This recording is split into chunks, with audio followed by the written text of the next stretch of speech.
What if your relationships would completely transform if you stopped making other people responsible for your happiness? Healthy, long term, and consistent happiness is an inside game. A lot of people seek happiness in their relationships, they seek the other person to make them happy. There's nothing wrong with creating happiness inside yourself and then also having a steady dynamic of happiness with somebody else in a relationship, whether platonic or romantic. But seeking another person to make you happy, that is the issue. And the fascinating thing, too, is that when you make somebody else responsible for your happiness, it actually puts a lot of weight of burden on them. People that are used to this dynamic are going to get caught up in it, but that is, of course, based in their childhood trauma. Happiness is an inside out game. When you are happy, you attract happiness. You attract people that are happy. When you are miserable, likewise, you attract people that are miserable.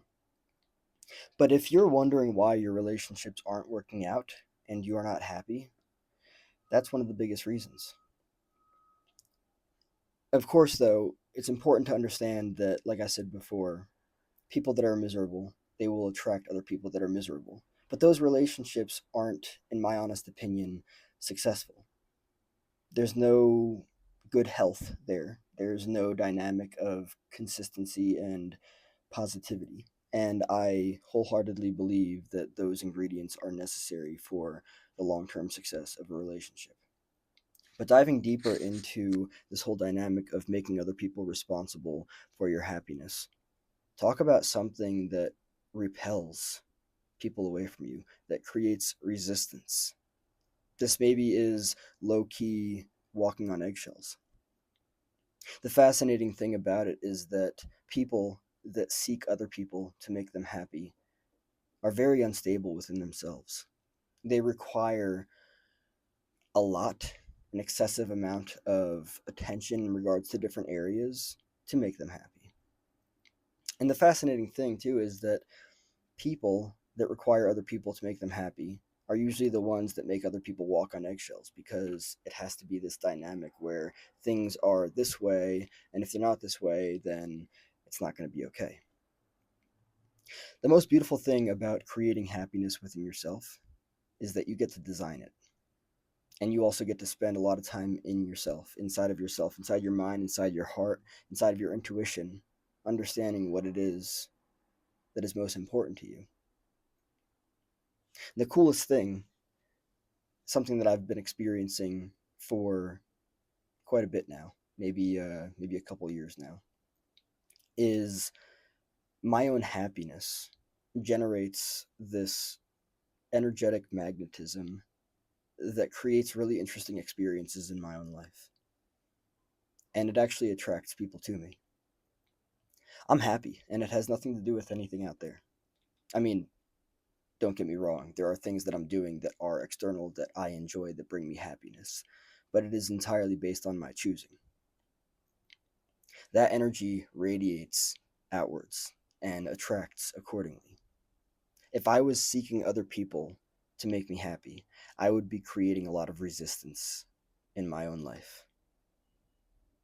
And there was a point in time when I was doing that. And now that I look back on it, I realize the contrast in dynamic, the difference, what it actually meant, how it actually worked.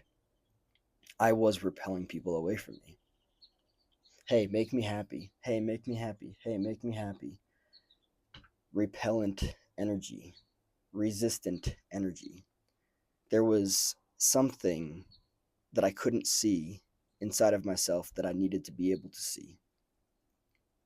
People that rely on other people to make them happy, in my honest opinion, based on everything that I've learned, think that there is something inside the other person that they need that they lack. And this is quite honestly an illusion. It doesn't work that way. A lot of people actually had childhood trauma that led them to believe that they lack something inside of themselves that they need to seek in other people. This is actually one of the biggest, in my opinion, one of the biggest driving forces of relationships. which is fascinating too, because you see people get into romantic relationships all the time with the drive to seek fulfillment or happiness in the other person rather than the drive to seek a complementing dynamic where self complements other and other complements self. A lot of people that get into relationships are looking for the other person to make them happy rather than already being happy within themselves. See, the fascinating thing is that when you get into a relationship with somebody with the drive that they will make you happy, it's actually going to do the opposite. It's going to create a lot of resistance. It's going to repel them away from you. Imagine actually how much of a burden that is. But again, there are some people that have had trauma that make them like a perfect fitting puzzle piece as somebody that will make somebody else happy. Maybe you had a narcissistic parent, and your role growing up was to make your narcissistic parent happy. You learned how to walk on eggshells. You learned how to be perfect. You learned how to not make any noise so that they wouldn't be disturbed. You get the picture. On, so on and so forth. So that's how it works. So you learned to be the puzzle piece that fits into that dynamic where you are meant to make this other person happy. Some people have lived life like that. Some people continue to live life like that. It's not good or bad or right or wrong. It's just not healthy because you're not doing the best that you can for yourself, and you're actually not giving the best that you can to somebody else. It's not your job to make somebody else happy, and it's not somebody else's job to make you happy. It's somebody else's job to discover happiness within themselves, be content with that, and it's your job to discover happiness within yourself and be content with that. But if you seek that in somebody else, you're going to create a lot of burden of responsibility, this massive weight for somebody else to carry that a lot of people are, in my honest opinion, sadly and unfortunately used to, based in trauma. But the healthiest relationships are those where I make myself happy, and that happiness that I create within myself radiates outwards, therefore I am happy, and the other person makes themselves happy as well.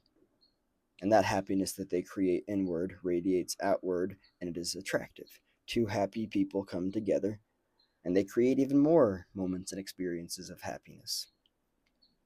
But when you rely on other people to make you happy, when other people rely on you to make them happy, it creates resistance. It is not attractive. The only way that it would be attractive if that is part of the marring and scathing in fine detail of your childhood trauma. That is a dynamic that you are comfortable with and familiar with and used to. That is the only way, from what I've learned, that you would be attracted to that. Otherwise, you might like wake up from it and be like, wait a second, why have I been spending my entire life trying to make people happy? Why have I been spending my entire life trying to seek happiness in other people? Why have I given this massive burden of a weight of responsibility to other people to make me happy? Isn't that my responsibility? Wait a second, why am I bending over backwards? Why am I losing sleep trying to make these other people happy? Isn't that their responsibility? Yes. And when you wake up from this, it will make you see things in a very different way. It is nobody's responsibility to make you happy. And it is not your responsibility to make anybody else happy. In fact, talk about boundaries, right? That's a whole thing of boundaries. It's all about what is your responsibility and what isn't your responsibility. It is your responsibility to create happiness within yourself. That is the boundary. It is other people's responsibility to create happiness within themselves. That is their boundary. It is not your place to emotionally caretake them and to make them happy. It is not their place to emotionally caretake you and make you happy. And when I say this, I really mean it. Happiness, healthy, consistent, long term happiness is an inside game. Why? Because it's actually stable. Anything that you're seeking to make you happy outside of yourself is both out of your control and unstable.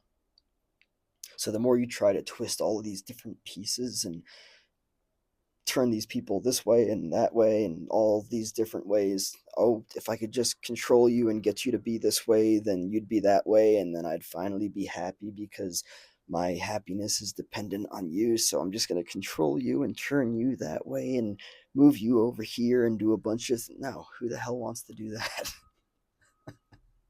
I'll pass on that. Thank you. Healthy, long term, consistent happiness is an inside out game, and it makes you wildly attractive.